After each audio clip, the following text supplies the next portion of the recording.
realize you're probably not fully in control of that particular situation, so I'll let that pass. I'll have to admit, looking around and seeing a couple of you that have been coming for nearly 2 decades now. I know I'm not getting older, but you sure are.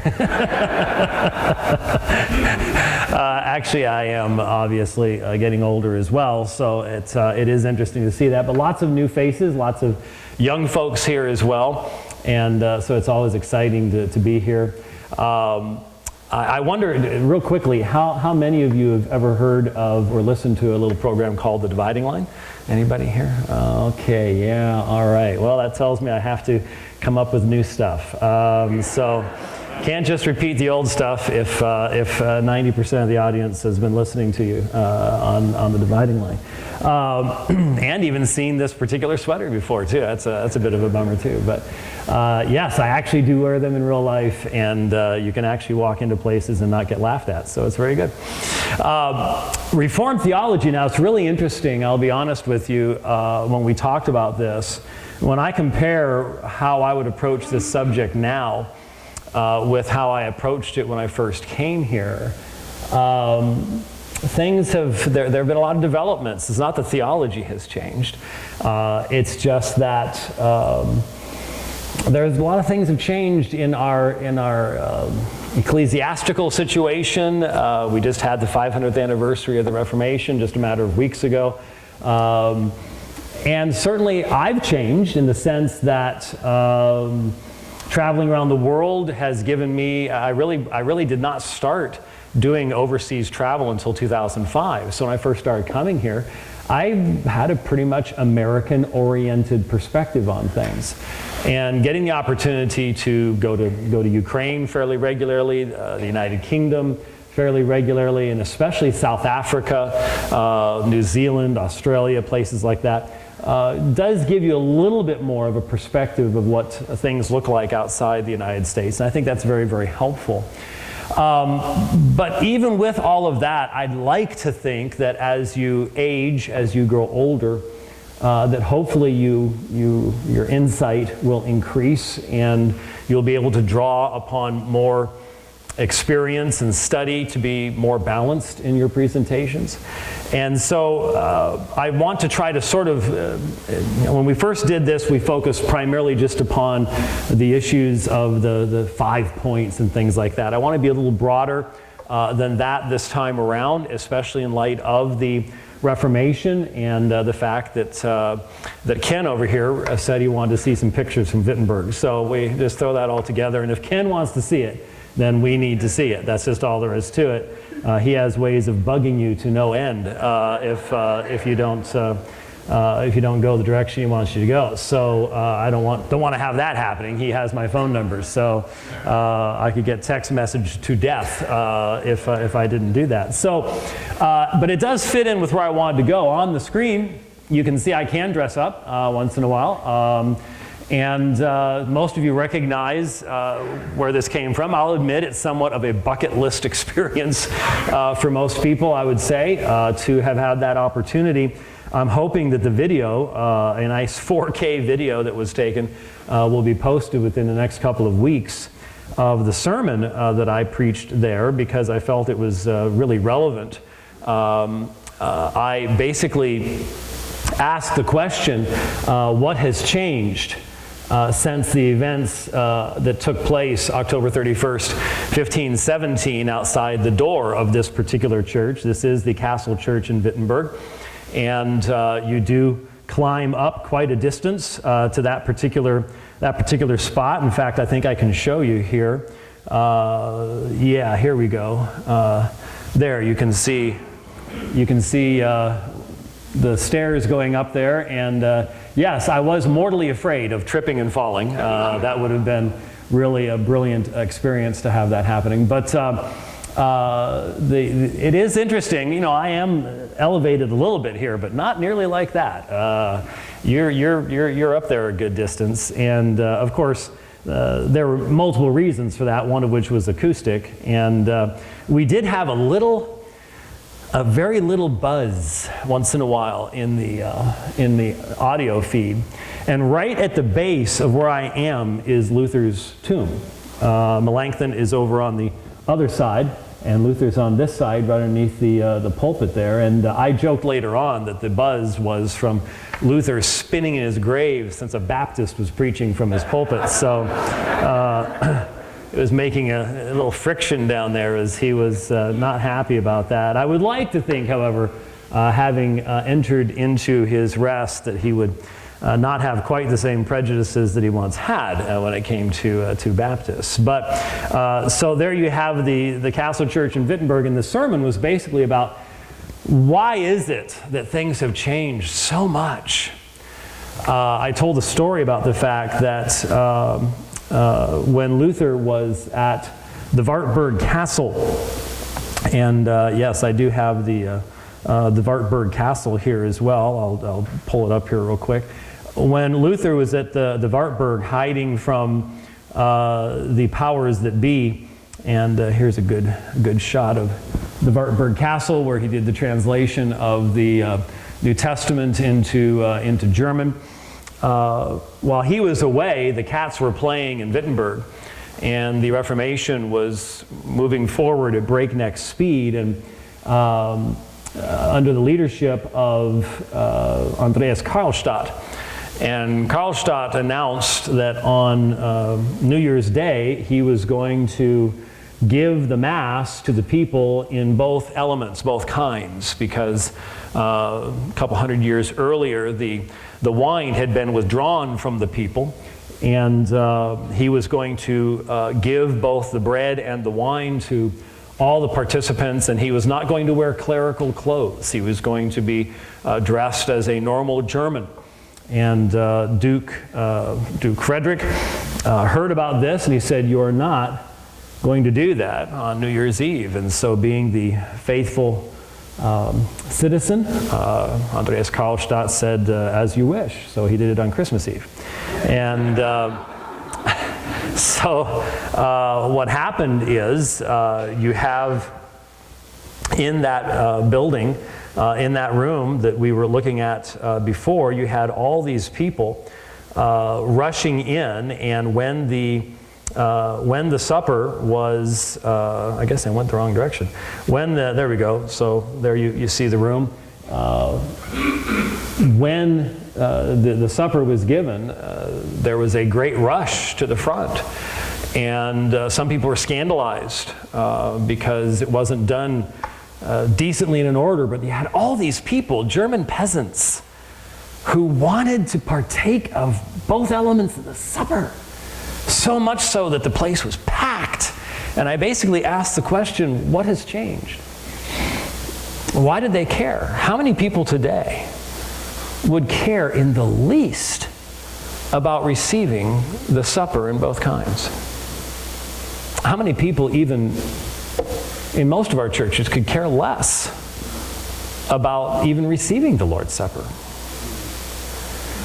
And basically, my conclusion, I applied it to a lot of things. I just used that as an example. I went through a number of the events of the Reformation and said, why were people willing to die? Why did Luther stand before Charles and say those famous words, "Hier stehe ich kann nicht anders, Gott helfe mir." Here I stand, I can do no other, God help me. And he knew that barely a century earlier, another man had stood at another place where he was supposedly protected by imperial power, and that is a man by the name of Jan Hus from Bohemia, and he was at the Council of Constance, and he was burned by that council. And there had been many people that had said, "Luther, it's going to happen to you," and he fully expected it to happen. Why would people do things like that? Especially for theological issues. And the conclusion I came to is, in that day, everyone lived in God's world. They lived in a world that God had made. They saw themselves as God's creatures. And hence God's truth was valuable, because that means it is really truth. It's not defined by man. It's not something that's malleable or changeable. It is God's truth. And there are certain transcendent values that are worth giving your life for. And modern people look at these events and they don't understand. Why would anyone do that? Can't we all just get along? And that's because we don't live in God's world anymore. We live in a random, purposeless world, a secular world, a world that just happened to come into existence. It doesn't have transcendent meaning. It only has meaning that we assign to it. And when we die, we turn to dust, and that's it. And therefore, you need to maximize your life. Who cares about your offspring or the next generation or your culture or your nation? Self-sacrifice? There's no foundation in a secular worldview for such concepts. It doesn't make any sense. And basically what I was saying is, you know, the message of justification, having peace with God, that imputed righteousness that gives you peace with God. Man, there were people who were willing to absolutely give everything for that. That was the very power of the gospel that was being preached. And today, we've done seminars here on justification. And we've had to joke that the reality is that if we had done that seminar on biblical prophecy, we would have had twice the number of people in the pews. Or maybe even Christian finance.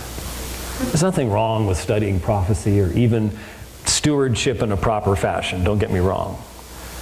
But the point is, the doctrine of justification is not exactly the most exciting topic to man today. And that's because we don't view ourselves as standing on the precipice of eternity. In those days, in many places in Europe, a woman would have to have 10 live births to get one child through to maturity. You couldn't be more than 5 years old before you saw your first dead body. And yet there are many of us who grow up today and never see death until we're adults. Hidden away from us. We don't live in generational homes anymore where you see people aging and losing their youthful vigor. We keep young people from the older people now. It's very foolish in the church, by the way, at least in my opinion. Greatest sources of wisdom, and we keep them away, thinking that the best people to be in charge of the kids are the people that are still pretty much kids themselves. No, that's not right. That's another sermon I won't get into right now, but we don't think of ourselves as living in God's world with the absolute necessity that someday, very soon, we're going to be facing Him. And so we don't think about issues of having peace with Him. I've pointed out many times before, I love the fact that the term, to give deep thought to something, to contemplate something, to meditate upon something, that's called to muse on something. And the Greek language, if you want to negate something, turn it to its opposite, you put what's called the alpha privative. So a theist is a person who believes there's a God. An atheist is a person who believes there isn't a God. So to muse is to think deeply. Amuse means to not think at all. And how many billions of dollars do we spend in our culture on amusement? To have fun, not think. I want to think about tomorrow. I don't want to think about the fact that I am a creature made in the image of God and that I'm going to be accountable before Him. And so many of the people that we try to talk to in our society. Do you have peace with God? Yeah, I suppose. Never really thought about it. Too busy watching The Walking Dead. Or getting ready for The Walking Dead, or whatever else it might be. I don't know. And so that was basically my presentation, was we need to recognize what's changed, and we need to start at a more foundational place than, in essence, the people back then had a more in-depth, thought-out worldview than many of us do today. And they were German peasants.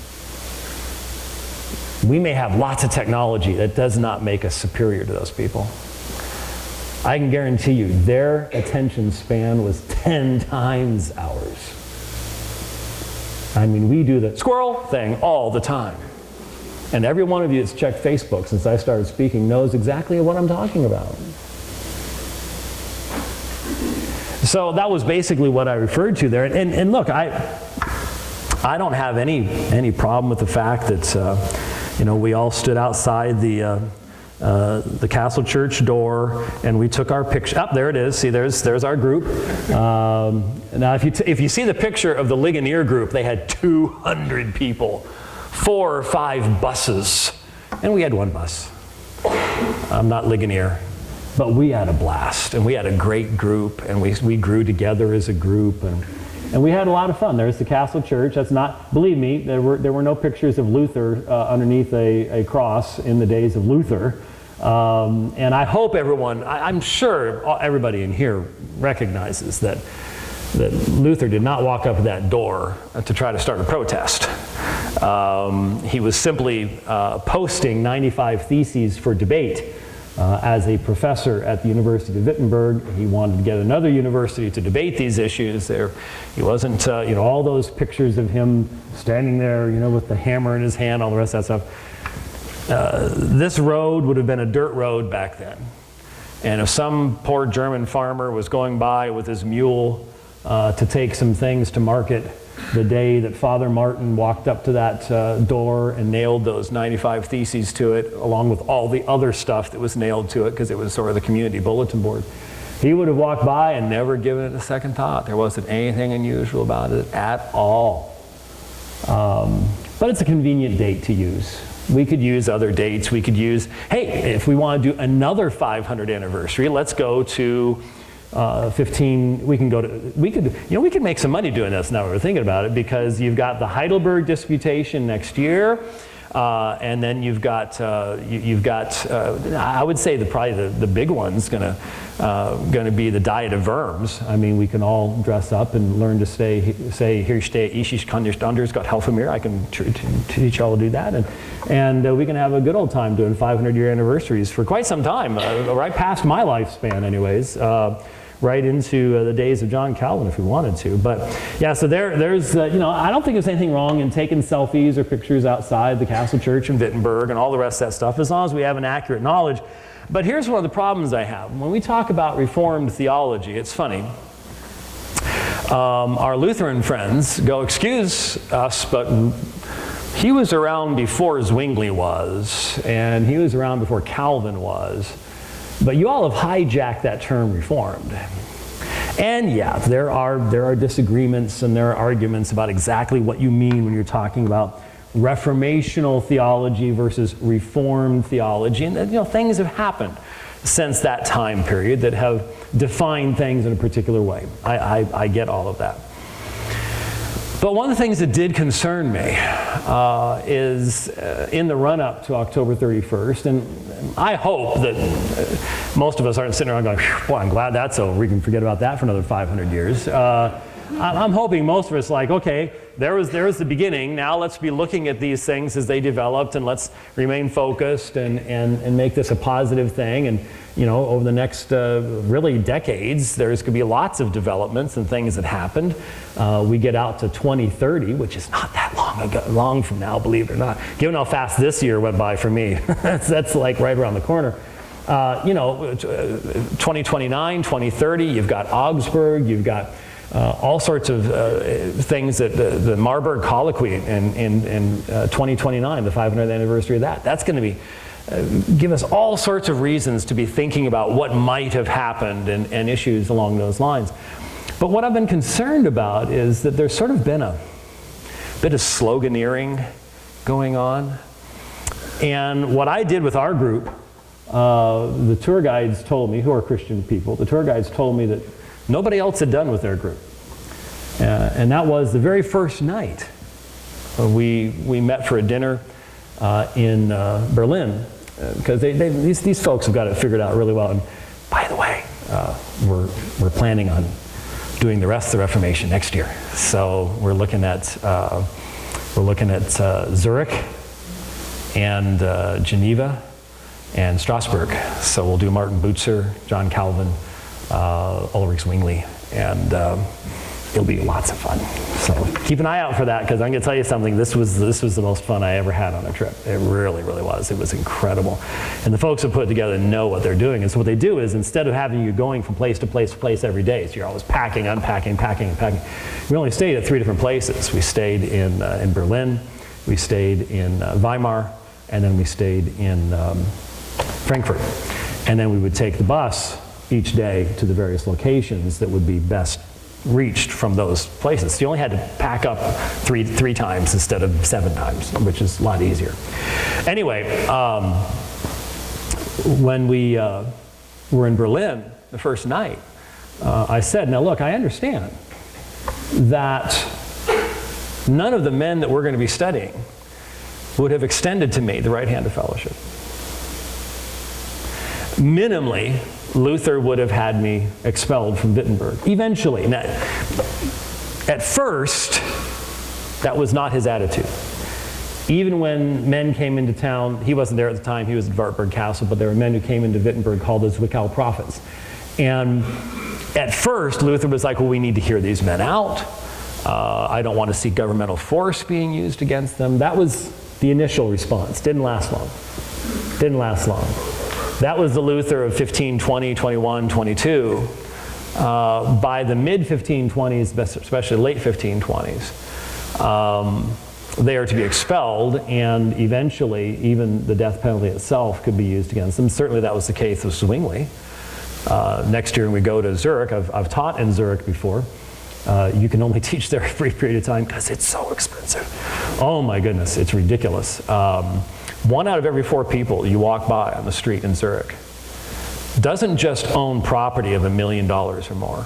They have walking around money of $1 million or more. Zurich is the banking capital of the world.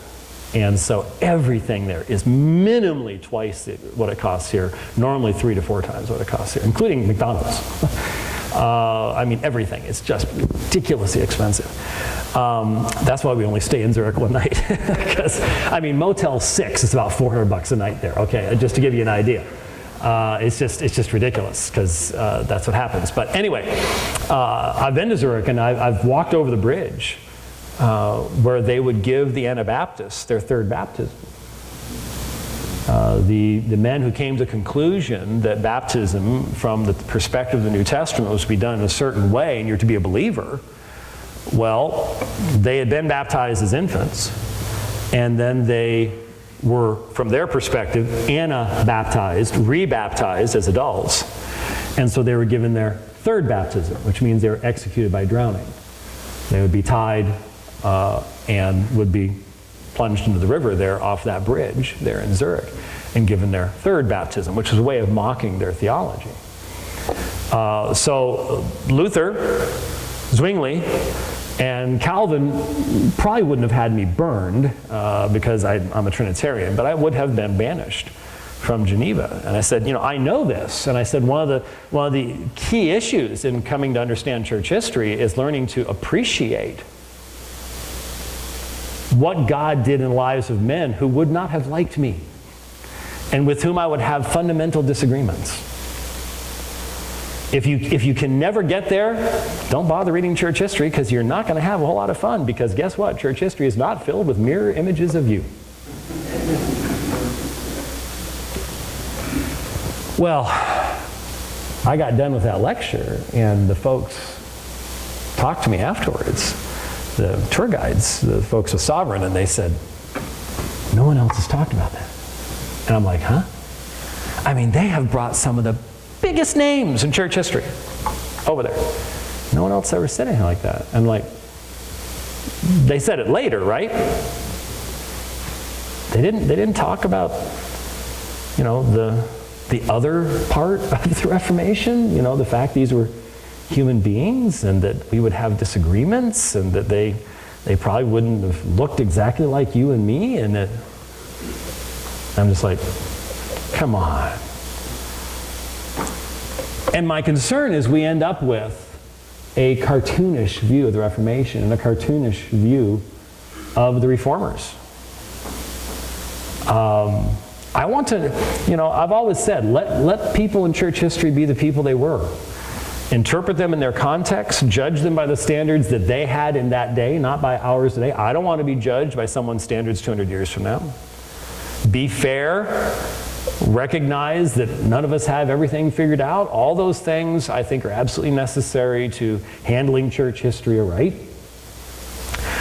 But my concern is that we would have people who are just so enamored, I mean, I don't know how many different Martin Luther bobblehead dolls I was sent. One was enough. And if you sent me one of those, I hope you're okay with that. But it was just sort of like, I mean, I did a lot of reading before we went over, and months ahead of time, and most of you know who know me, know that I do a lot of my reading on a bike. And in July, I'm normally up in Colorado. I do 2 big rides up in Colorado called the Triple Bypass Ride and then the climb up Mount Evans. And you really have to train for those things. If you don't, you will die. And believe me, having seen a guy splayed out on the side of the road at about 13,000 feet above sea level on the Mount Evans climb with paramedics around him, you could actually do that if you do not properly prepare for those things. But I do a lot of climbing up there, and I've got these open ear headphones now. They're called aftershocks if you want to know which ones they are. They work superbly. And I'm listening to Martin Luther's Table Talk. And I remember exactly where I was on the road. I could point you to this spot and climbing up Juniper Pass and outside of Evergreen, Colorado, where I just listened to this really neat section where Luther I was just thinking to myself, such practical, deep, biblical, pastoral advice. I said, oh man, I want to play some of this and read some of this stuff on the dividing line. So it's just so great. This is just good stuff. And then the next thing it came on was, there is no hope for Zwinglius. There is no hope for Zwinglius. Now, if you're wondering what that is, what he was saying is, Zwingli's not a Christian. There is no hope. Zwingli will not be saved. And I almost had the breath taken out of me. It wasn't because I was getting toward 10,500 feet either. It was because, wow, for so many people, they can't put together those two things. Deep pastoral insights and biblical, and it's so great. And then that guy's not a Christian because he disagrees with me on one foundational primary thing. And it wasn't the Trinity or the deity of Christ or the resurrection or anything like that. And you're just like, well, he was a man of his day. And I need to understand why he believed that. And I need to think that through. But does that mean that what he just said, that I just appreciated, I can't appreciate anymore? That's where a lot of people end up at. That's what a lot of people, I think, stumble and fall at is, well, if he's wrong about that, then he must be wrong about everything. Well, there are foundational things. There are foundational truths. If you don't worship the one true God, that's foundational. But is there anybody in this room that really feels super confident that you have every single bit, every single aspect of Trinitarian theology down pat? So what if you happen to have a little bit of an off understanding of the concept of perichoresis? Now, how many of you might right now want me to just point to you dead cold in the middle of this whole room and say, you that's shaking your head right there, yes, now you're looking, define perichoresis. All of you are going, don't look at me. So maybe you're just a little bit off. Perichoresis is the relationship of the divine persons to one another, their interpenetration of one another in their personhood and so on and so forth. It's not a lack of distinction, but their relationship. Is that enough to make you a heretic? Is that enough to cast you out of the kingdom? We have to think about these things, especially when we're looking back at history, lest we end up adopting an attitude that makes us not be able to really appreciate anything that goes on in history whatsoever. And so I tried to explain that to folks, and I ended up with a really neat opportunity. And some of you probably heard this on the Dividing Line. I apologize for that. But for those who have not, and I didn't get to show some of these pictures, so let me just show you what we ended up doing. Before I went over to Germany, I saw a picture that was tweeted by Dr. Albert Mohler while he was on the same tour that we were going to be doing a month and a half earlier. It was really hot for them, but it was really nice for us. So I guess there was something nice about that. And so I said, yeah, it rings a bell. And I did some reading. And so when we got to, it wasn't Erfurt, that was Eisenach. When we got to Eisenach, I mentioned to the staff, this is pretty much the picture that, well, this is the one I took, but that's pretty much the picture that Dr. Mohler tweeted. And you might say, beautiful. What in the world is that? You've probably never seen it before unless you saw me tweet it. I had never seen the picture myself until he put it up there. And so I asked the staff, I said, I want to see this. And they were like, we've never even heard of it. And they had taken groups through here over and over again. And somehow Mohler had gotten up there and hadn't bothered to tell them about it. That's why they didn't know about it. And so I actually skipped going to Bach's house so I could get up to the castle early. And they said, yeah, it's up in the South Tower, you know, it takes 50 cents in euros, and you can go up there and see it. And so Kathy Kang and I went up there. And it was 40 steps up, and I looked to my right, and this is what I was looking at. And this is in the internal part of the South Tower here's, there it is. There's the South Tower. So that's what it looks like. You can see the stairway going up, then it goes to that point, and then it goes up. This is actually down on the right-hand side of the picture on this, in the stairway there. You're looking into this from that point. There must be an easier way to do that. And so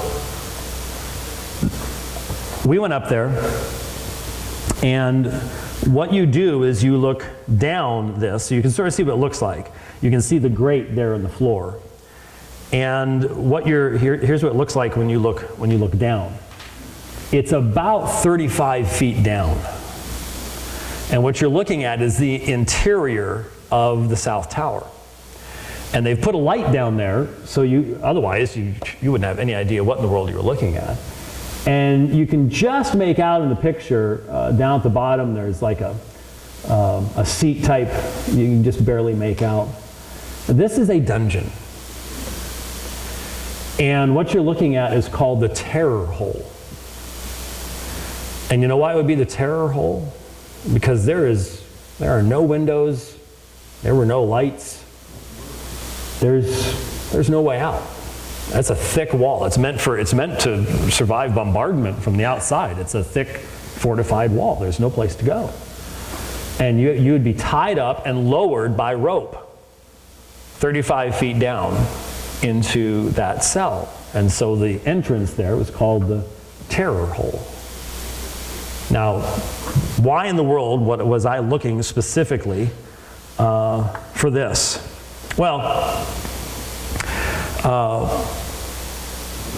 this was where a man by the name of Fritz Erbe was imprisoned.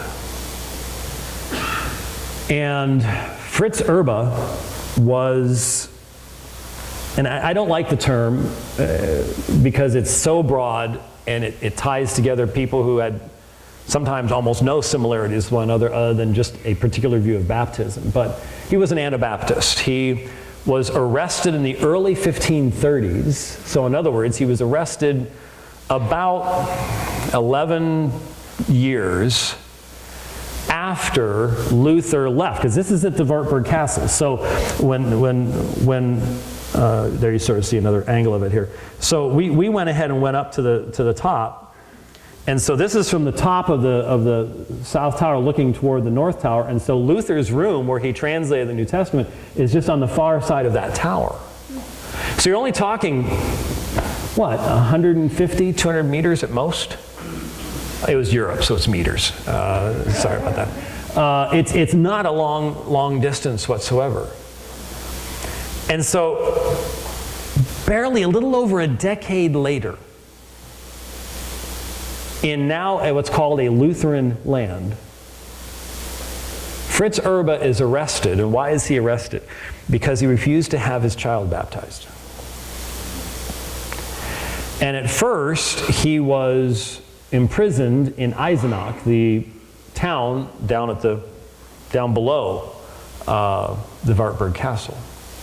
But the place where he was imprisoned had a window in it, and so he would preach out the window, and he was convincing the people in the town of his perspectives. And of course, they were impressed by his steadfastness in being imprisoned and separated from his family.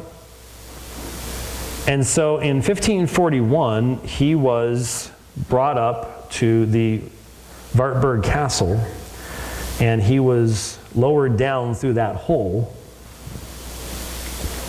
And that's where he stayed until he died in 1548. 7 years in that hole. Now, they were kind enough to bring in Lutheran preachers to preach to him from up above here about how he needed to repent of his views on baptism. That didn't have much effect for some odd, strange reason. But there he stayed until his death. They think they found his body in 2006 buried in a grave outside the walls of the castle. They're not 100% certain, but they assume it's probably him. One of the problems is Luther knew he was there. And so as I stood up here and I contemplated the distance, Luther, Junker Jorg, Knight George, you know, he's dressed as a knight, hiding in this very castle. All of Europe wondering, what happened to Luther? Is he dead? And he produces this massive material, and it is incredible. Can you imagine the work that was involved in translating the entirety of the New Testament into German in only 10 weeks? And well done, and he had to work through all sorts of translational issues because the German language wasn't exactly unified at the time. It became unified because of his translation, obviously, but there was all sorts of translational issues, and he was dealing with all sorts of other stuff, and he had horrible physical problems that I'm not going to go into in public, but if you've ever read his material, you know that he did go into detail very clearly. Amazing productivity. Looking for freedom. Right over there. And 11 years later, here's this man down here in a hole who read his translation and believed it. The contrast is what you need to understand to be able to start grasping what you need to do to accurately handle church history and not come up with a cartoon version. And I remember one of the folks on our trip, you know, what we did, this is what was really neat about the folks at Sovereign. Once I showed Kathy this and we had this conversation up on the top about what I'm telling you about, she's like, well, do you want to see if we can get our people up here? Get our group in here? They had never done it before. So on the fly, we scheduled in the opportunity once you toured the castle to come over to there. They went and got all these 50-cent pieces and stood there at the bottom and handed out 50-cent pieces to everybody so they could go through the little turnstile. And you've seen the room. You couldn't get 40 people in there. You get about a little over a dozen at most. And so we had to do 2 different groups. And Mike O'Fallon, the head of Sovereign, came up with a camera for the first group and stood backed into the corner as far back as he could. And I did a little 5 or 6 minute video presentation, which hopefully will be posted in the next couple of weeks, about Fritz Erbe. And we informed our people about it. And one of the ladies came up to me at one point and she said, I'm sorry, I cannot conceive of how Christians could do this to other Christians. It's just not possible. And I said, be careful. I understand what you're saying, but you're going to end up with very few Christians left in history if you consistently take that perspective.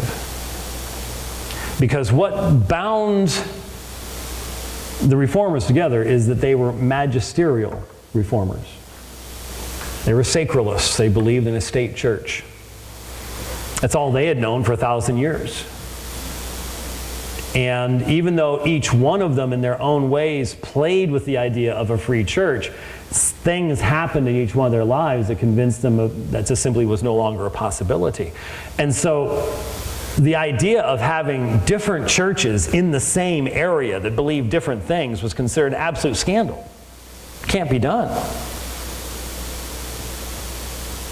And so on the one hand, you have Luther going, I need to have the freedom to follow the Word of God. But then once he gains some of that freedom, but that's only for me. We can't have chaos. He was very afraid of chaos. He was very afraid of the culture, that the entire society itself would come apart. And he wasn't far off of being right in that fear. And so he saw Fritz Erbe as a huge threat to the Reformation. You sit there and go, he's a guy in a hole that won't baptize his child. Folks, remember something. The baptismal rolls of the church were the tax rolls of the state. You don't baptize your kids, you're losing tax revenue, and all of Europe is fighting the Turks that are at the gates of Europe, threatening to wipe out all of Western civilization. It was easy to identify the Anabaptists, not just as heretics, but as traitors and criminals against the society. Did the Reformation plant the seed that resulted in religious liberty? Yes, but it wasn't purposeful. Not in the sense of, this is what we're going to be working toward. No. No. That's not true. Oh, man, you're ripping the Superman S right off of Luther's chest for me. Sorry. Better that you know who he was than who he wasn't. And I don't think you can really truly appreciate what his struggles were and how valuable his actual contributions were if you have a cartoon version of him. And if we have a cartoon version of the Reformation. Everywhere we went, I had to point out how much politics was involved. Politics was involved everywhere, on both sides. The whole reason Rome didn't move quickly against Luther when he first started doing what he was doing is because they were distracted. They were distracted politically. The papacy was as corrupt as the day was long. Money was tight. You had the indulgence sales going on, etc., etc., etc. And they didn't move nearly as quickly as they had in other situations because of the fact that Duke Frederick of Saxony, who liked Luther and eventually became a Lutheran, was extremely important in the Holy Roman Empire. And hence you had all the dynamic of Charles and Maximilian's death and all the rest of that stuff that came together at that particular point in time and just politically kept Rome distracted. And even once Rome acted and excommunicated Luther, they couldn't do what they had been able to do in days past. Things were changing. Something called nationalism was on the rise. And German Christians didn't think of themselves first and foremost as members of the Holy Roman Empire. They thought of themselves as Germans. And so they didn't like the fact that their money was going down to build St. Peter's Basilica in Rome. Why not build something in Germany? And of course the response was, are St. Peter's bones in Germany? Well, I won't even get into all the relics and all the rest of that stuff, which we could get into very much. But things were changing, and we need to understand that. And so when we talk about the Reformation, we have to be serious students of history, even if it means we trouble people. Even if you've been troubled. Maybe you said, wow, I'm never going to read anything by Luther again. No, that's not why I hope you're not hearing me say that. I hope you heard me say, I was reading Luther, I was listening to Luther, I was going, that is great stuff. I was edified by that, knowing that the man would have kicked me out of town, minimally. You have to learn to be able to appreciate where people were at that time, what they knew, what their experience was. And to have an understanding of the Reformation, if you don't understand the political situation and all the dynamics that are going on, you're going to have a misunderstanding of what was going on. And then we went someplace else. And I'll show you this, and I think it's there we go. I'm figuring out how to do this now. Oh, by the way, I should just mention this. The folks at Sovereign Christian Cruises, events, all the rest of this stuff developed out of the friendship I have with Michael Fallon. Michael Fallon started all this because he started doing cruises for Alpha and Omega Ministries back in 1999. And they're now the largest group doing this. And it all came out of working with us. And so he arranged something awfully special, and I'm so thankful. We went down, there's a hotel right next to the Wartburg Castle. You can walk down to it. And they surprised us. My wife and I walk in, and they surprised us with that banquet at the Wartburg Castle. That's my wife down there. We were at the head of the table. And it was magical, absolutely magical to be at the Wartburg Castle. And all of us there having a sumptuous meal. And I spoke about the events of the Wartburg and stuff like that. But it was just really special. So who knows what they'll do next year? I don't know. But there's Mike down there at the end of the table, so smiling up at me because he knew he had completely befuddled me, and I didn't see it coming. We went from there to Erfurt, and just really quickly, by the way, this is right in front of the high altar in the church of the Augustinian Monastery in Erfurt, and that's where Luther would have laid out in cruciform fashion on his face the night before his ordination as a priest alone. Would have been on that right in front of the high altar of the church there, which is very interesting. And this is one of the stained glass windows in the windows there in that same church. And a lot of people have noticed that looks a lot like Luther's rose. If you've seen the Lutheran symbol, Luther's rose, people have wondered, I wonder if Luther spent a lot of time not listening to the sermon and staring at that, which is a real possibility. But then we went to Marburg, and this is the castle. This is the castle there in Marburg. And if any of you are familiar with the area, the Brothers Grimm were here. This is where the Brothers Grimm lived. And so, for example, this castle is probably the castle that was the basis for Cinderella. So there's my wife taking a selfie with the shoe in the background because she likes shoes, and so she's taking a selfie with the shoe in the background as we're walking up to the castle. But this is where in 1529 the Marburg Colloquy took place. If you're not familiar with what it was a meeting of the primary reformers. And the whole purpose of it was to try to present a united confession. Luther was still hoping, despite the fact that he had been condemned at the Diet of Worms in 1521, to change Charles's mind, Charles V, the emperor. And so he was still hoping to gain political ground and politically unifying ground and freedom for the Reformation in Europe and not have Charles as his enemy. And so by now, the Zwinglians, the Zurichers, had become well known, and there was strong animosity between Luther and the Zurichers. But the animosity was about 80% Luther, about 20% Zurich. Zwingli was actually very deferential and respectful toward Luther. And Luther wasn't having any of it. Luther did not want to come. When he was invited by Philip of Hesse, he did not want to come at all. He did not even want to meet with them. He did not even want to shake hands with the men from Zurich. but he was eventually convinced to come. And there is a great painting there at the castle that was done obviously many years later. And in it, I should have grabbed my, did I take that out?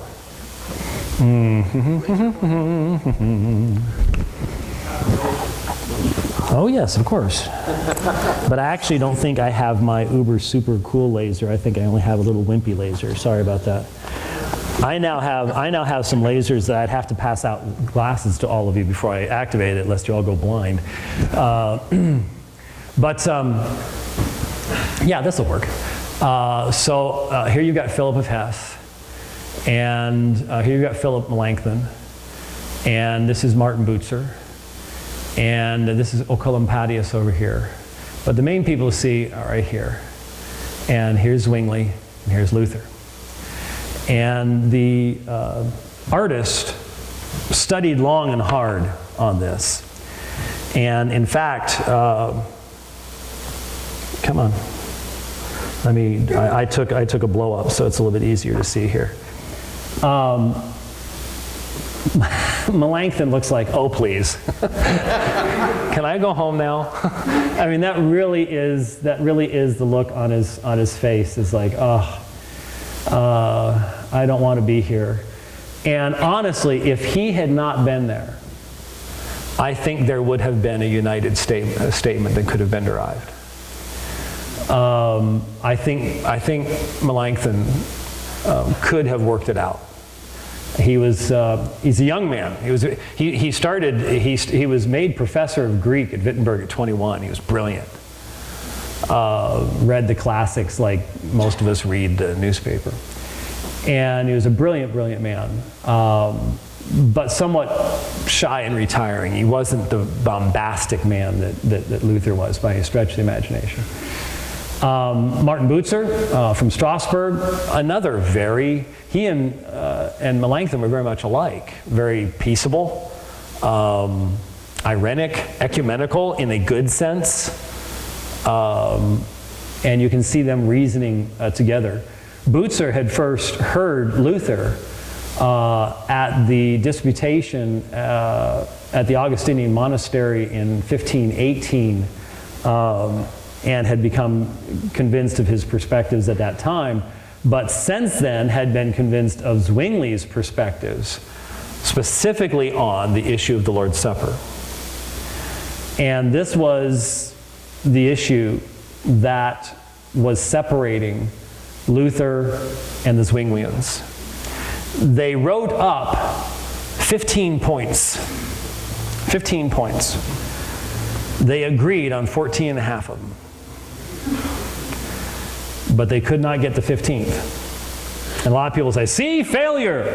14 and a half these days? That was actually an amazing amount of agreement. I mean, Trinity, deity of Christ, resurrection, all the key elements of theology and soteriology and all that stuff. They were able to draw up statements that would be in agreement. Where did they differ? Well, you can sort of see what's Zwingli doing. Zwingli is motioning upwards. And what he's saying is Christ's body is in heaven.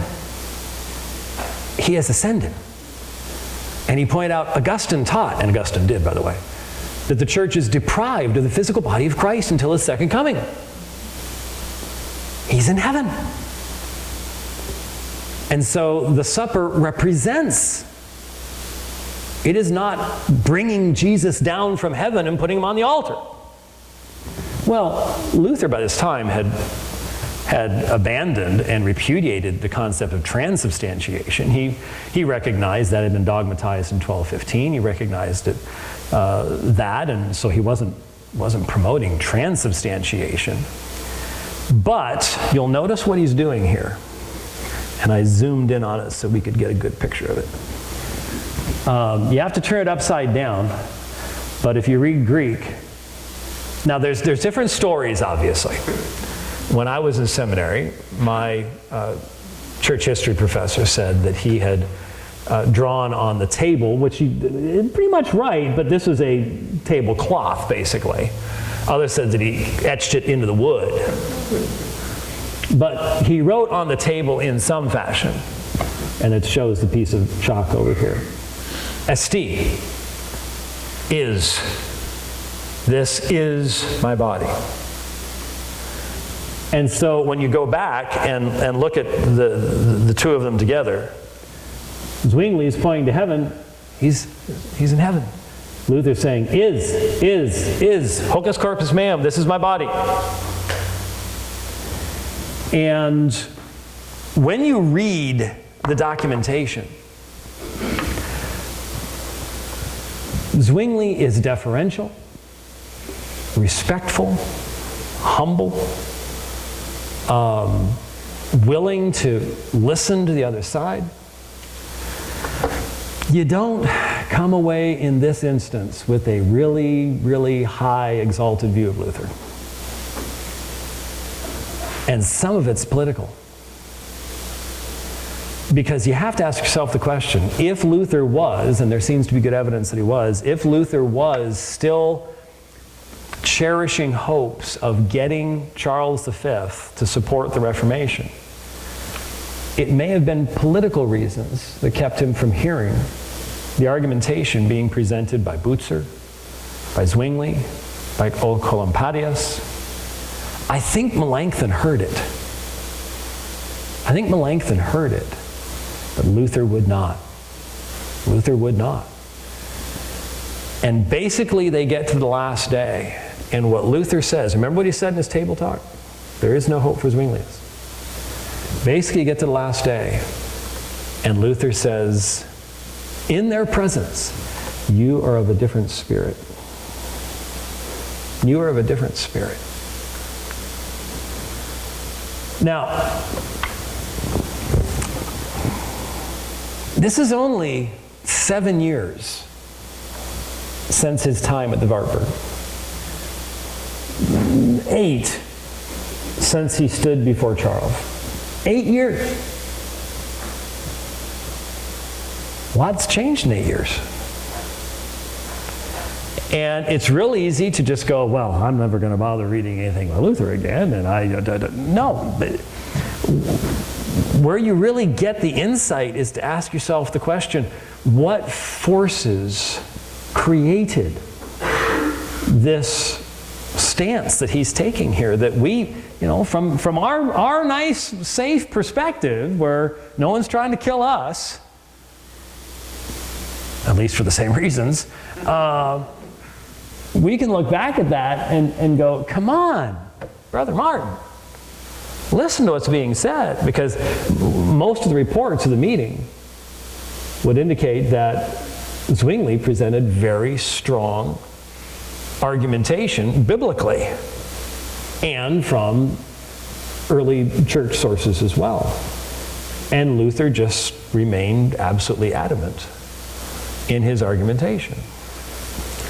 And so when we look at this, there's all sorts of, that's why I would say, I think a 500th anniversary study trip or commemoration would be extremely useful.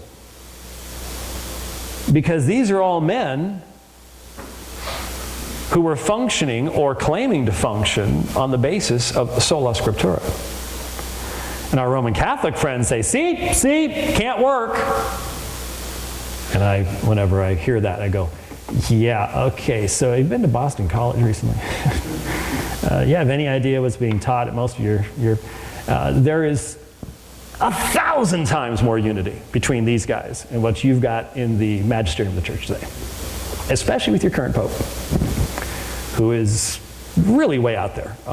And to me, it's just fascinating to look at Benedict and Francis. Oh yeah, okay, all right. There's a little bit of a difference here. Much more than any of these guys. But still, they're using sola scriptura. They couldn't come to absolute unanimity. What does that mean? What does that tell you? What does that say to us today? I'm in a Presbyterian church. I'm a Baptist. We're both Reformed. That's why we can do it so easily. But I think we've already learned this lesson, but it's neat to see it in history. We're not going to have absolute unanimity of opinion. But when it came to the things that defined the faith, they did. They did. They even risked their lives for these things. In fact, Zwingli at this point would only have, what, about just under 4 years of life left. He's going to die at the Battle of Kappel with a sword in his hand, fighting the Roman Catholic Swiss cantons. He was a man of war. He was the chaplain for the army. So he went out with the army and he fought and he died.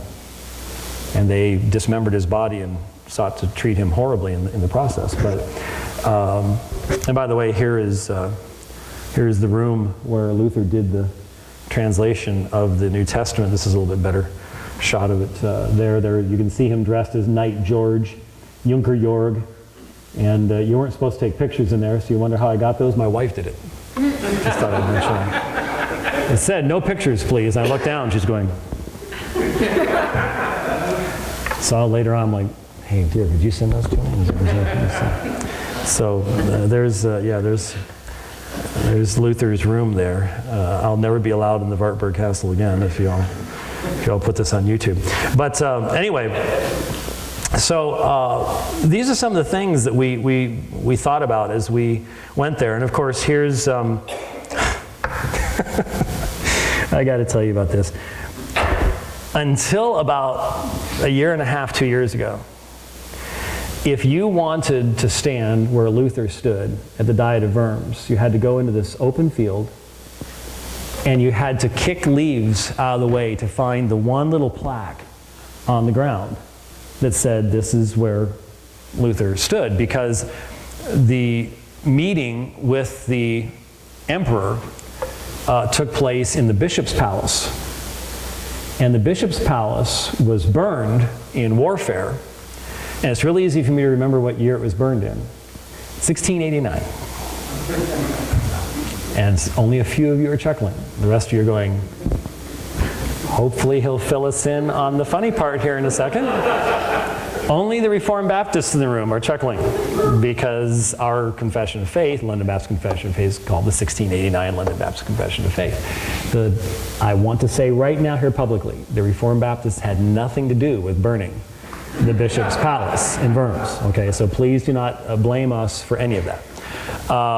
But it was a wooden structure. It was burned down. It was never rebuilt. It was right next to the cathedral. So up until, like I said, about 18 months, 2 years ago, you had to know where it was, kick the leaves out of the way, here's a little plaque. Well, with the 500th anniversary coming up, they decided to get all fancy schmancy. And, but what they did, well, I'll just show it to you.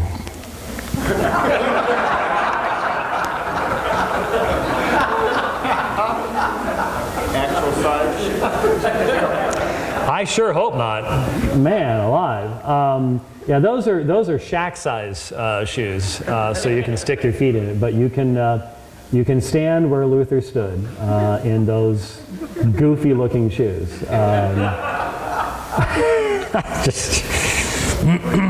I think they should take that down and put it back to the little plaque. Personally, this is what it looks like. They've put up this stuff here, and you can take pictures and all the rest of that stuff. But so we went there, and Josh Bice, who runs the G3 conference, did a little talk there. You can see him. There's the cathedral in the background. He's getting ready to do his presentation at Worms.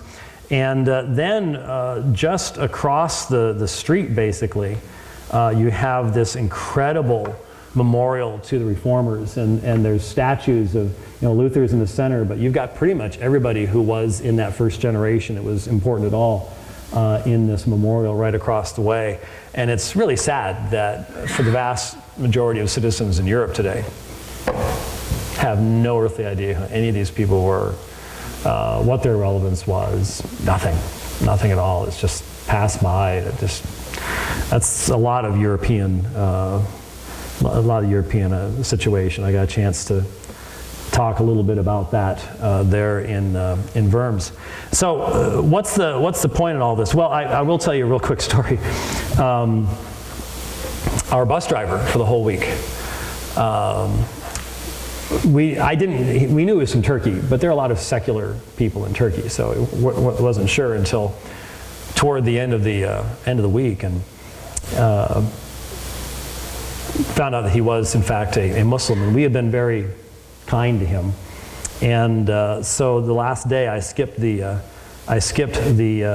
Gutenberg museum and found a bookstore. Took forever.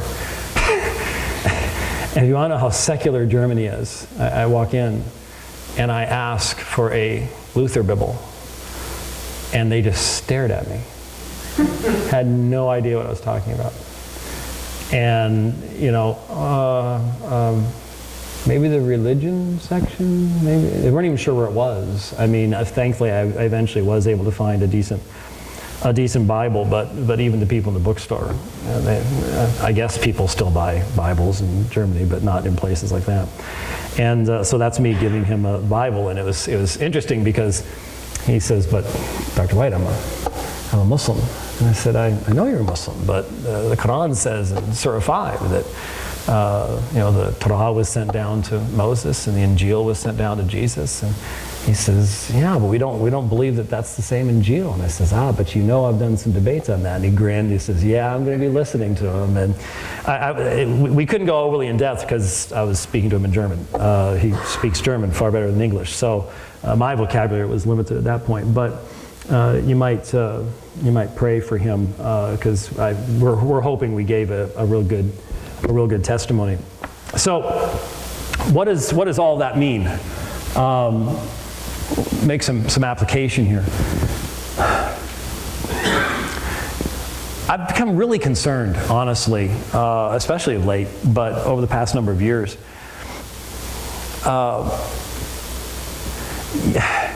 You know, I've heard people joke about, well, when did you ask John Calvin into your heart? And we chuckle at that until you encounter folks that very clearly believe that until they got their theology real straight, they weren't even Christians. And that it was getting their theology that straight that caused them to be a Christian. Now, I'm not saying that there might not have been people who believed in a work salvation system. They were trusting in their own righteousness and seeing the sovereignty of God, stripped them of their own self-righteousness. Okay, fine. But for me, I believe I was converted at a very young age. And I remember in early in high school, this one trip that we took where it's called Glorieta, New Mexico, the Southern Baptist Conference Center in Glorieta, New Mexico. And I was struggling with the issues of God's sovereignty and election. And I didn't have all the vocabulary, and I didn't know who John Calvin was. In fact, the first person I ever ran into that said anything to me about John Calvin was a hyper-Calvinist. And I mean a hyper-Calvinist. And he turned me off. I was a student at Grand Canyon College, and we were going out to Mesa witnessing to Mormons, and I was telling him about, the night before we had gone out and we had witnessed all these missionaries, and he's just sitting behind me, and he sort of goes, "That's a real waste of time." And I'm like, "Why is that a waste of time?" "Well, if they're the elect, they're going to get saved." And I'm like, "What are you talking about?" Well, he's a hyper-Calvinist. And then the next time I heard about Calvin was in the pages of the Watchtower magazine. That was not favorable. So I've got a hyper-Calvinist, and I've got Jehovah's Witnesses. I've got a little bit of stuff to get over here when I'm finally introduced to the real thing and to the real issues. And of course, I was introduced to them from a biblical perspective. It was an exegetical issue, and I had never been. My dad went to Moody Bible Institute, and his systematic theology text was written by a Presbyterian. And so I had elements of that all along. But I just didn't have all the technical verbiage and stuff like that. Does that mean I wasn't saved?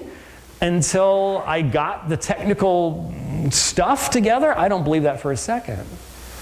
And in fact, I very firmly believe it's only the Spirit of God that leads someone to actually be willing to bow the knee to the sovereignty of God, to no longer hate the sovereignty of God, but to embrace the sovereignty of God and to recognize one's own utter inability outside of not just the assistance of grace, but the actual power of grace, and that God can do with His creation as He pleases. I mean, I think it takes the work of the Spirit of God in a person's heart to bring them to the point where they are going to be able to embrace these things and to do so willingly and with love in the heart.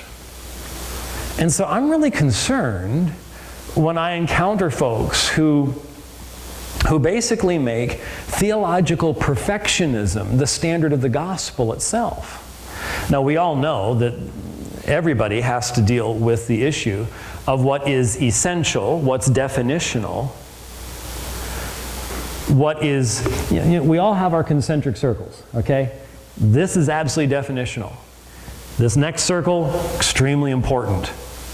The next circle, still really important, but not as important. Then you finally get out in what's called the adiaphora, the things that do not define the faith and upon which there can be disagreement. And every one of us, I don't care who you are, you have to personally, as part of your maturity as a Christian, work through where those lines are. Now, obviously, it's best to do that where God places you in the church. He builds His church. You're commanded to be a part of that church. You're commanded to have those who have oversight over you. Hebrews 13:17. You're going to be doing this in community. You're not just going to be sitting out in the woods, under the trees and the stars and thinking these things through. This is the type of stuff we need to be talking with each other about, and you need wisdom from others, because if you just got your own, and this is where you can learn so much from church history. And looking back and seeing where people in the past, what was the biggest source of division in the early church during the period of persecution up before the peace of the church in 313? The biggest source of division in the church was how the church responded to persecution and apostasy. You wouldn't think that would be it. You would think it would be some sort of doctrinal thing, and actually the Arian controversy comes after that. It's starting to brew toward the end, but it's not that there weren't doctrinal issues. They had to deal with the Gnostics, and there was Sabellianism, and so there were doctrinal things, but the thing that created absolute scandalous divisions, the Novatian Schism, the Donatist controversy, was how the church responded to, well, what do you do with apostates? What do you do with someone who under persecution gives in? Or how do you even define what giving in under persecution is? And man, I'll tell you, people were willing to divide over that. It was, obviously for them, this was an absolutely definitional thing that most of us have never even thought about. We don't even think about it because we're not in persecution. If we were under persecution, we'd be thinking about it. And the sad thing is, the vast majority of us, since we don't know anything about Cyprian and the Novatianist controversy and the Donatist controversy in North Africa and what ex opera auto means and what ex opera operanti means and all the rest of that kind of stuff, we'd have to rethink something that, guess what? Christians have already thought through once before. Doesn't mean they necessarily got it right, but at least if you know they've thought it through before, you've got the categories and the language, and you don't have to start all over again from ground zero. And that may be something we're going to have to be thinking about in the not too distant future. And we've got a Supreme Court decision coming up pretty soon. It's going to have huge impact on each one of us in our religious liberty. It's coming. It really is. And so, where people in the past have drawn that line, we can draw from their successes and their failures. And we may disagree as to exactly which was which. But at least we have some data to be working with, rather than just simply trying to think it all up on our own. That's why I am really, really convinced that one of the positive things about the Reformation 500 celebration and so on and so forth is maybe at least some Christians have come to realize, you know, this history thing, I might need to spend a little more time on this. If you spend even any time reading about history, it's better than where most people are. It just seems like the modern generation doesn't care where they came from. And that doesn't make much sense. I mean, I was raised independent fundamentalist Baptist. And church history started for us with Billy Graham, of course, who's still alive, last I checked anyways. And so church history, who needs church history? But then again, we weren't sure you Presbyterians were even saved. So, you know, that's just sort of the perspective that you've never run into any of that, have you, brother? No. Yeah. Oh, you're just smiling because you don't want you. I woke him up. Sorry about that. You know exactly what I'm talking about because you've run into it too many times. So church history, why bother? And I'm so concerned that especially the millennials, we might have a few millennials here. Your generation as a whole has seemingly decided that you can define everything without any reference to the past at all. Either that or just simply throwing all the past into one big heap saying they didn't know as much as us because they didn't have iPhones. They couldn't ask Siri, how could they have ever gotten anywhere? It's true, isn't it? There's the reason you laugh is there's a little bit of truth to it when you see the attitude that people have today. And I'm very, very concerned because, I mean, from a biblical perspective, didn't Christ say, I will build my church? So if we look back at history and we go, all Christians look like me. You look back through history, you go, well, you know, people did things a lot differently at different places, different times. Maybe we're the only Christians have ever been. And there are some people that take that perspective. It's sad, but they do. But if you realize that ain't going to work, well, that influences then how you're going to understand where you're going to draw those circles today. And see, if you don't think these things through, then what happens is everything gets thrown up in the air, including the Trinity, the deity of Christ, substitutionary atonement, the resurrection. That's what the emergent church is all about. You got people in the emergent church that were raised in fundamentalist churches, and all of a sudden they grow up and realize, you know, that's a little bit too narrow. And so they do the baby in the bathwater thing, and instead of going, okay, I need to look at my traditions and I need to examine them biblically, and those that are unbiblical I need to get rid of, and I need to see myself in the flow of church history, etc., they just throw it all out there and say, let's talk about everything. Let's talk about the Trinity and the whole 9 yards, instead of recognizing that there are certain things that have to remain central and definitional, and then you've got all the other things outside of that you need to think through. And you need to consider, and you need to talk about. It can be a painful thing because you might end up disagreeing with somebody else on that subject. And boy, today, isn't that the great sin? We can't have disagreement. We all need to walk lockstep. We've got totalitarians taking over in all of our universities, do we not? How dare you think anything different than what we tell you to think? Oh, it's frightening. It's frightening. And you know why it's happening? I bet you less than 1/4 of 1% of currently enrolled freshman university students in public universities across the United States know what the Stasi prison was. How many of you in this room know what the Stasi prison was? How many of you know it because you heard it from me? I don't have any pictures with me. I should probably load some on there. The Stasi prison was the secret East German prison in East Berlin. And Oh, those are pretty pictures. That's nice. That'll distract everybody. Okay, especially the bear trying to eat the thing there. I think we'll. Well, I don't even know how to stop that now. That ain't coming from my iPad, so I'm not. It's not. Oh, it's from the box down there. Oh, cool. Well, okay. All right. Try to ignore the pictures. Does that happen during sermons?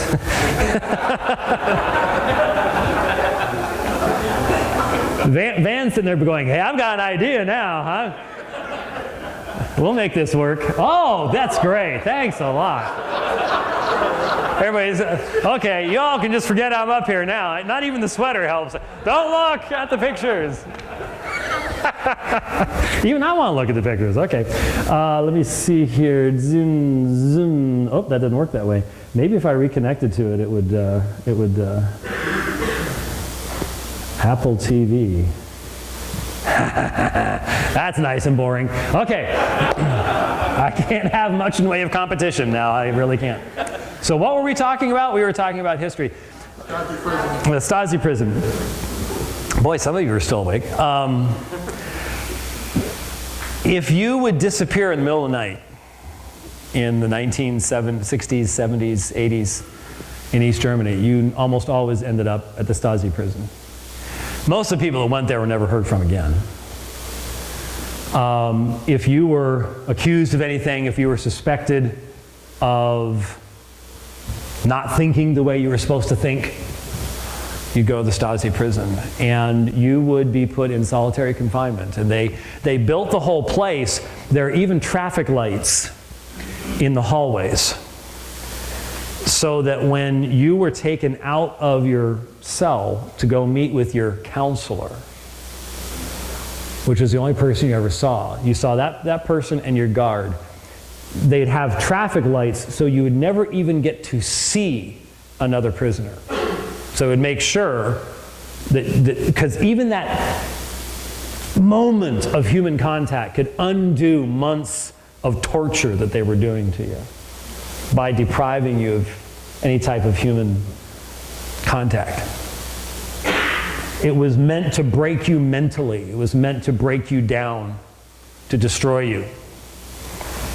And this was being done by a totalitarian regime. And their whole purpose was, you must think as we think. We may kill you once we get you there, but the point was, we made you think. And if any of you are readers, you're sitting there going, you mean Orwell got it right? Yeah, it's 1984. And I've walked through the Stasi prison. And that's what, I didn't find room 101, but or was it 201? What was the number? I forgot what it was. I think it was 101, wasn't it? Anyways, you all know what happened in that room if you've read 1984. And if you haven't read 1984, you need to read 1984. Because we're watching it happen. It's a fusion of 1984 and Brave New World. It's weird. But the vast majority of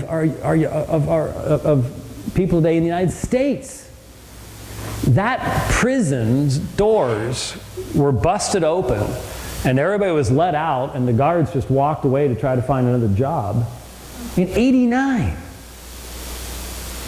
I remember '89. Anyone else old enough to remember '89? That wasn't that long ago. It's been forgotten. It's been forgotten. And now our universities are filled with young people that are going, yeah, it sounds like a good idea. I think we need to punish people who think differently. Oh my goodness. You forget history. You don't know where you stand in history. And you've got no foundation for thinking clearly on anything. And if that's true in culture, well, one thing is pretty obvious in the Bible. I mean, have you ever wanted the Bible to be a little bit more like a computer manual than it is? You were in, Brother Alan and I here were both in the, well, he was the main guys in the television ministry of the North Phoenix Baptist Church back in the late 1970s and the early 1980s.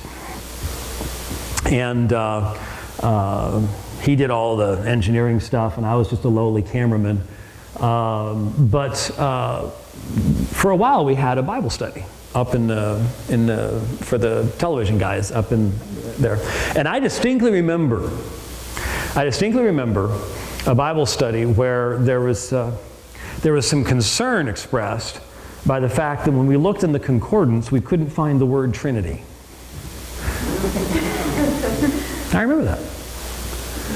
We'd like there to be the Trinity section where you turn to the Trinity and you've got a definition and you've got subset this and subparagraph B and then you can look up the section on salvation. You can look. Have you noticed the Bible's not that way? That's not how God has revealed himself. And in fact, there is a bunch of history all through that thing. We just read Nahum on Sunday mornings, and anybody read Nahum recently? I even heard some chuckles at that. And there's a beautiful verse in Nahum 1:7. It's right there. It's really small for you. So what is that? Let me see if I can get there we go. That's a little bit better. Thank you. And then there we go. You all don't need the German right now. So Nahum 1:7, the Lord is good, a stronghold in the day of trouble, and he knows those who take refuge in him. It's beautiful. Beautiful. There was a guy at North Phoenix. This is sort of a side thing. Don't try to read anything into this. It's just a side thing. But I'm just pointing out, Nahum, it's sort of hard to understand without knowing the history behind it. So I'm just pointing out there's a lot of history. We need to stick with history, but I do want to tell you this story. There was this great godly man at North Phoenix Baptist Church by the name of Harold Green. And Harold was not the main preacher, but he was the main pastor. I mean, if you had issues, you ended up talking to Harold. He's the one that dealt with all the icky stuff that happens in churches and things like that. And so he would go and visit people in the hospital and all the rest of that kind of stuff. And so Nahum 1:7 was a verse he'd write in the cards to people that he would send to the hospital. The Lord is good, a stronghold in the day of trouble, and he knows those who take refuge in him.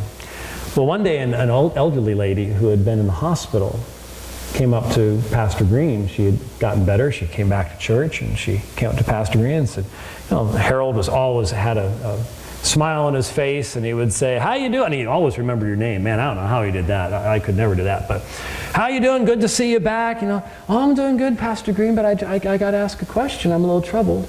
"What's wrong, honey?" And she says, "Did I do something wrong?" And he says, "No, why?" He says, "Well, because of the card you sent me.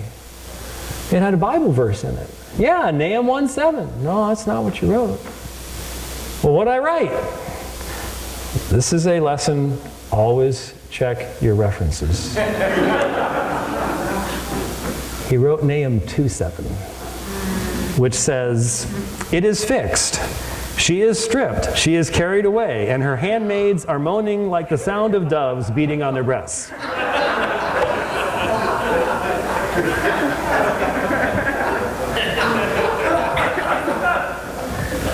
And she survived and got better, which is the amazing part.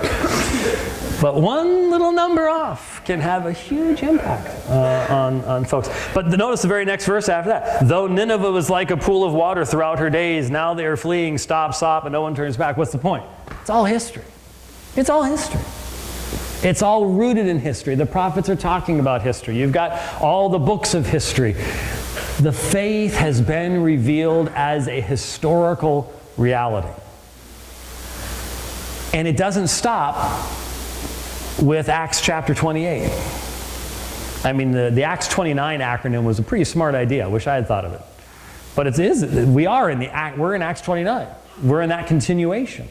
We're in that continuation of the building of the church.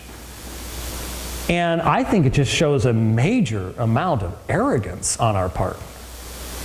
When we figure, I don't need to know what anybody else has ever done. I can just figure it all out on my own. Really? Well, thank you very much. We're glad you finally come along. Could you explain it to us? There really is. There is an arrogance in the modern mind. We look back upon people before us, and because they didn't have our technology, they didn't have our medicine, we look down upon them. And yet, in many ways, I look at what the Reformers wrote, and I look at what people today write. There's really no comparison. There's really no comparison. Not just in volume, but in depth and quality. I've often said Calvin's Institutes, the ink smudges. The ink smudges. You know what I mean by that? The ink doesn't smudge on my books. What I mean by that is mine get dated very easily. They're not going to speak to someone 500 years from now. I can still read the Institutes, and I'm amazed at the insights that are there. They're fresh. The ink still smudges like it was just printed.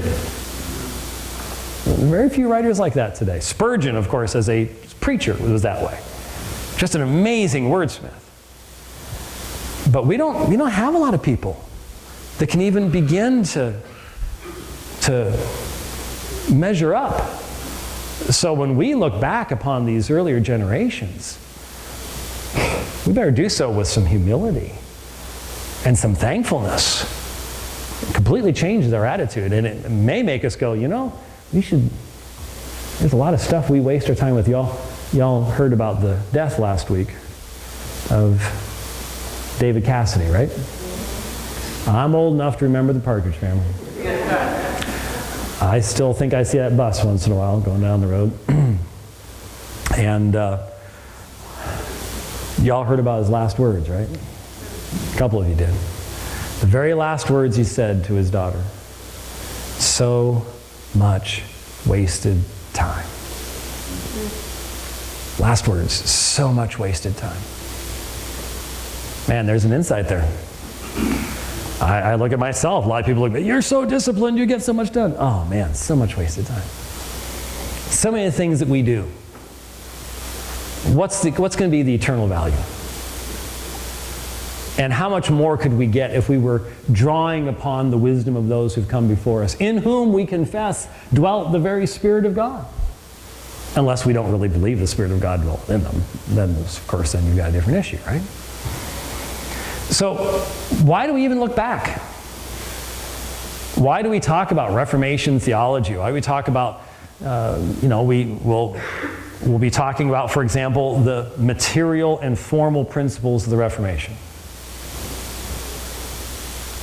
Right now, if I were to have a quiz, how many of you have 100% confidence you could identify accurately the material and formal principles of the Reformation? Okay. I do not want you to leave this room with a lack of confidence this evening. If you get into a car accident, I want your last thought to be, I'll never know why did he not tell us? The material and formal principles of Reformation. The material principle is what was preached. What gave it its power? Justification by faith alone, sola fide. You're made right before God because of what someone else has done in your place, not by what you do. Not even whether it's assisted by grace or anything else. It's the work of Jesus Christ, and it's appropriated by that empty hand of faith.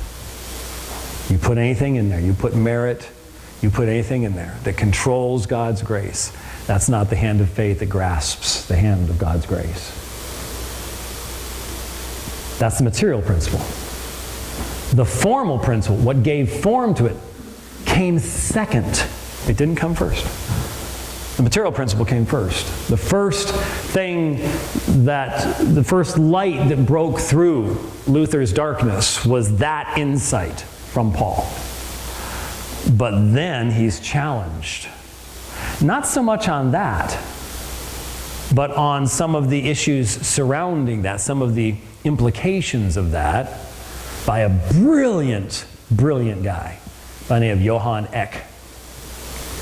Johann Eck saw early on, he was the first person to see this guy's trouble.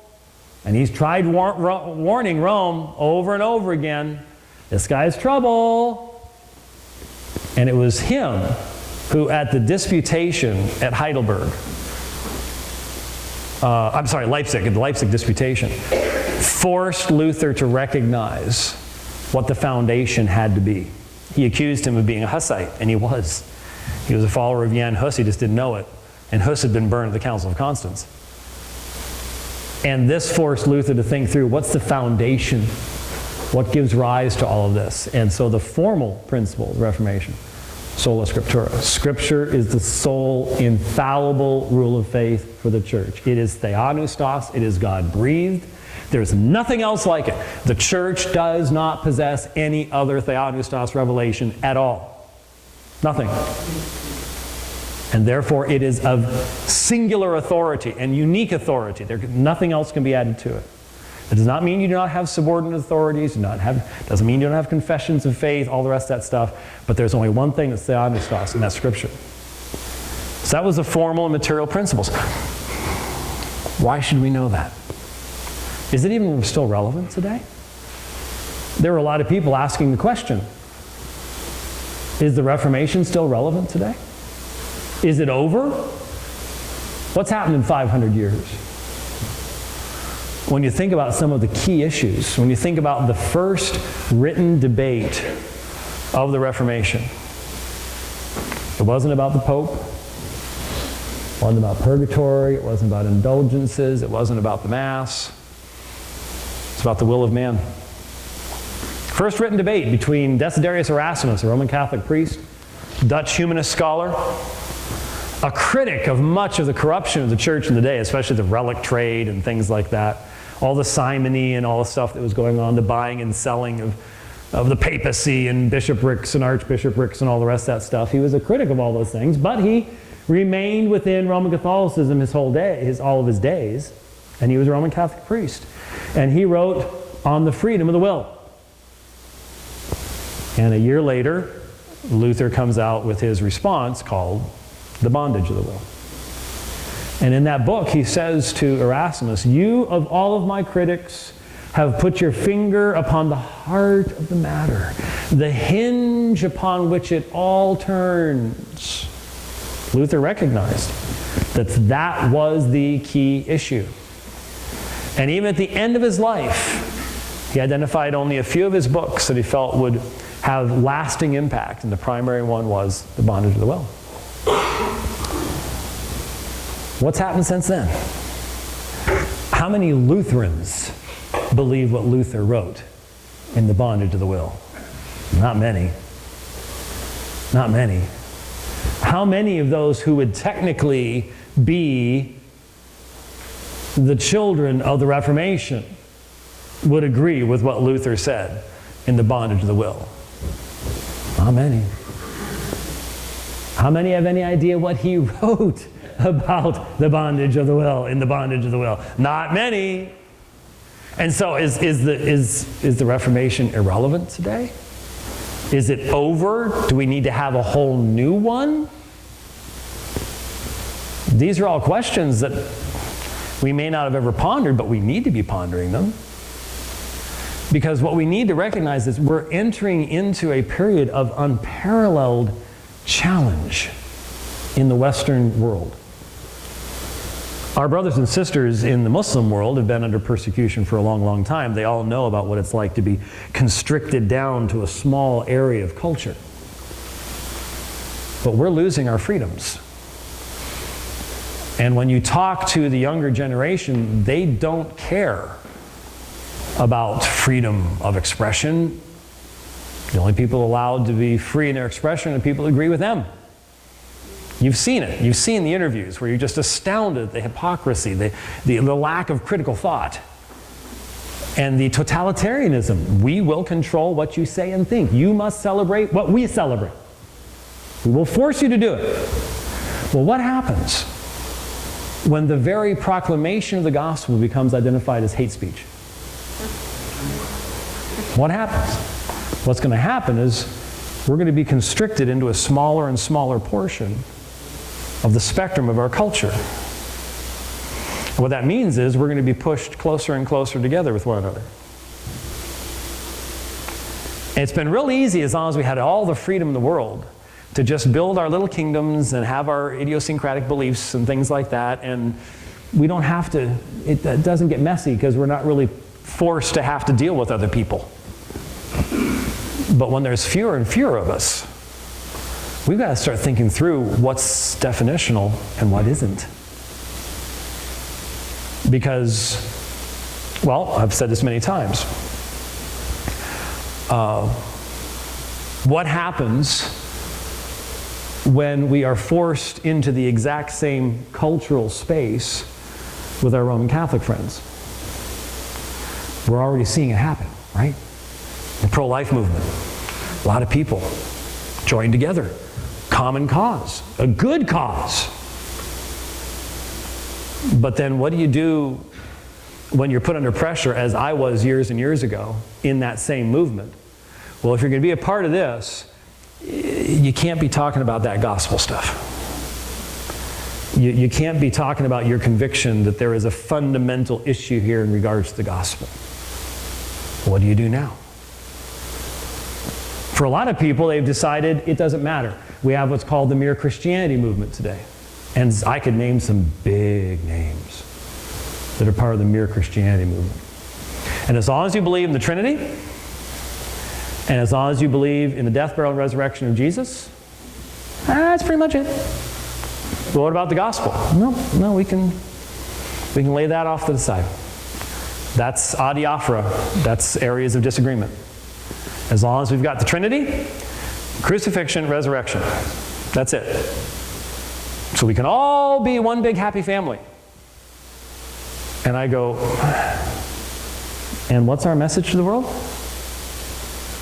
Because it's one thing to proclaim there is one God who's revealed himself as Father, Son, and Holy Spirit, and Jesus Christ is the incarnate Son of God, and he took on human flesh, and he lived, and he ministered, and he voluntarily gave his life on Calvary's tree, and he was buried, and he rose again the third day. But what does that mean? How do you respond to that? What does that demand of you? That's the gospel part.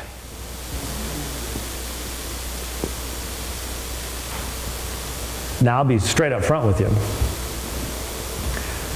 When I did my first debate, August of 1990, in a Roman Catholic church in Long Beach, California, with the only guy who can talk faster than me in debate, Jerry Matitix. I've said it many times, the guy's got gills, he doesn't have to breathe, it's just not fair. But when I did that first debate, I don't think that I didn't know what I was getting into. And through the 90s, the majority of my debates were with leading Roman Catholic apologists. Mitchell Pacwa, wonderful guy. Mitch Pacwa is, I could start telling you stories right now, but I won't. He's a wonderful guy, pray for him. But I don't think until the past, maybe even just 5 to 7 years, that my heart has been properly broken enough about the division that exists between us. It was real easy to just be in that battle mode, because they were in the same battle mode I was. You take on Bob's and Janice, and you better be, they were kung fu fighting, fast as lightning, all that stuff. Yeah, it was, you got to be ready for battle. No question about it. Jerry Matitix, Bob's and Janice, Patrick Madrid, whoever it might be. Okay. But especially as I've gotten older, maybe it's because I'm a grandfather now and you start thinking about the future more, I don't know what it is, but it just breaks my heart that we have so much in common, and yet, I am absolutely convinced, and I remain absolutely convinced, against what I would like it to be, but I'm convinced biblically. When I look at what Rome officially teaches, now I'll be honest with you, I'm not sure how much of this Francis believes. Because if he really believed what's been taught by the papacy for hundreds of years, he just wouldn't say the things he says. He just wouldn't. And I think a lot of honest people are going, oh boy, there's some interesting stuff going on here. But be that as it may, I'm absolutely convinced the official teachings of the church go far beyond anything the Judaizers ever dreamed of in the book of Galatians. Far beyond it. When I read the Apostolic Constitution on the revision of indulgences, Indulgentiarum Doctrina, when I read that document, and then I look at Galatians, and I look at what Paul lays out as an absolute dividing line. Nothing in Galatians about those false teachers, those pseudadelphoi, those false brethren, being unorthodox in regards to the Trinity, the deity of Christ, crucifixion, resurrection. They believed in all those things. Their error, for which they were anathematized, was on the gospel. And they added one thing. And when I look at indulgences and the treasury of merit and the entire sacramental system and everything else that goes along with it, makes those Judaizers look like amateurs. And so, on the one hand, I would love to say, you know what, let's get with that mere Christianity movement. Let's boil it down to the least common denominator so we can have unity. Unity in what? What's the unity in? Well, we all believe the same thing. We don't believe the same thing because what gives us unity in the fellowship of the church is the fact that you and I together stand before God and have peace with Him, having been justified by faith. It's our redemption that gives us that unity. And I don't have that unity with my Roman Catholic friends. I just did a debate. 2017 went by really fast. This is the first time I've ever been to this church as an executive platinum flyer on American. You may not know what that is. That's top level. I've spent, you know those TSA agents? I know their grandkids' names now in Phoenix. It's really bad. But this year has gone by so fast. In one of those trips, I think going to South Africa, coming back from South Africa, maybe going up to Birmingham, I don't know. But I debated just a fine fellow named Peter D. Williams. And Peter D. Williams and I, we've done 2 programs on Unbelievable on the Premier Radio in London. He's a Roman Catholic. He's a believing, conservative, old school, Tridentine type Roman Catholic guy. Young guy, brilliant. We did a program where the Reformation was a huge mistake or a blessing of God, and people have said, man, why can't we hear that more often? Because it was honest, it was frank, it was respectful. And we both expressed the same thing. Have tremendous respect for the other one. But we can't call each other brothers. You can't call me a brother, I can't call him a brother. And our hearts are broken about it. That's what I want to say. If our heart isn't broken about it, I don't think we should be talking about it much. If your heart doesn't break over these divisions, there's something wrong. I think the internet has created this battle mode where we depersonalize people. They're just someone to fight. They're just glowing screens, glowing characters on a screen. And I think of Peter D. Williams, and I just go, oh man, Lord, bring unity, but it can't be unity through compromise. And he recognizes the exact same thing. Look, there's all sorts of ecumenical Protestants and ecumenical Roman Catholics, and they just get together and say it doesn't matter, and blah, blah, blah, blah. And I'm sorry, that does not respect either what we believe in Scripture or what they believe from the dogmatic teachings of the church, at least in a historical context. I've read the papal syllabus of errors. Most Roman Catholics haven't. It should break our hearts. It should break our hearts. And some of you know I've gotten in a lot of trouble recently by having a broken heart over the fact that most Christians treat Muslims like they're a piece of dirt, to be hated, and not a person created in the image of God that needs to hear the gospel and needs to be presented to them in grace. And if we don't have broken hearts about that, I think we get in the way of our message. We get in the way of our message. So not only do we not want to have a comic book view of the Reformation, we want to make sure that when we talk about Reformed theology, our passion for it is always a passion born out of our saying, I am an heir of this grace. I didn't deserve it. I'm no better than anyone else. And I'm not going to get in the way of this beautiful message by inserting myself, by looking down upon other people, by going, I got my, oh honey, you should have seen this Arminian. I just destroyed him on Facebook. Shame on us. Oh, but you just glorified God. Really? Really, did you? I believe in the doctrines of grace with all my heart. But you know why I believe them? Because they are the consistent result of applying the exact same hermeneutical standards to the text of Scripture that we use to prove the deity of Christ, to prove the Trinity, to prove the resurrection, to prove substitutionary atonement, and everything else. If you're going to be honest with Scripture, this is what the Scriptures teach. If you're going to be consistent. That doesn't change. That can't change. But I understand the pressures upon people. I understand why there are people, I could give you names, like I said, who said, you know what? We're going to put the gospel off to the side. It's not really definitional. Those folks weren't the primary people celebrating the Reformation a few weeks ago. And they're not going to be over the next couple of years either.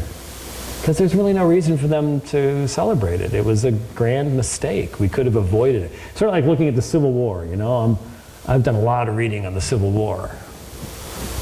Horrific affair. Just murderous. You look at First and Second Manassas, and just the loss of life. And I've walked the battlefield in Gettysburg, and oh my goodness. Did it really have to happen? Might there not have been another way? Oh, those people that died, oh my goodness. And people look at the Reformation. And they're saying, hey, you know, it really mattered. And there were wars that came out of it. 30 Years' War. Religious wars. The world looks at it and goes, what a mess. What a mess.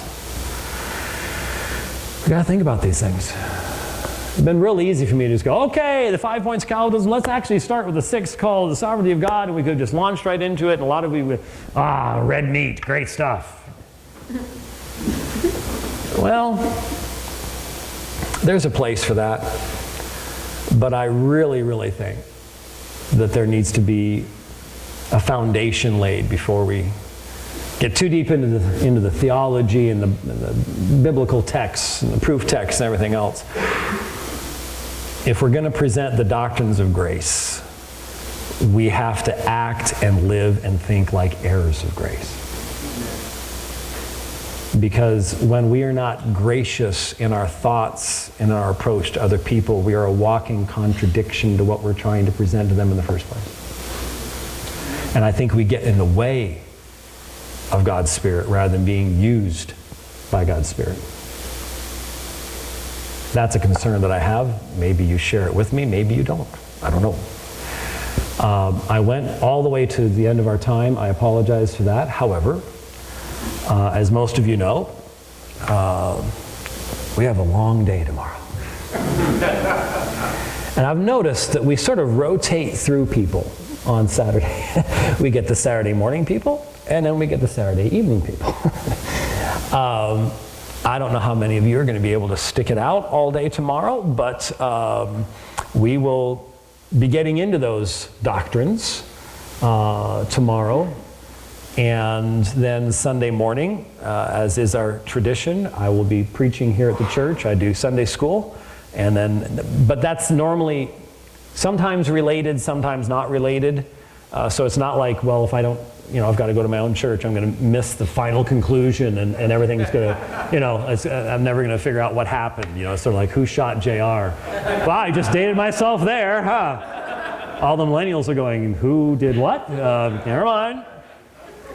Never mind. Once you get to my age, you can start talking about stuff like that, and people just have to put up with you because it's just what happens when they get that old. We just need to let them go.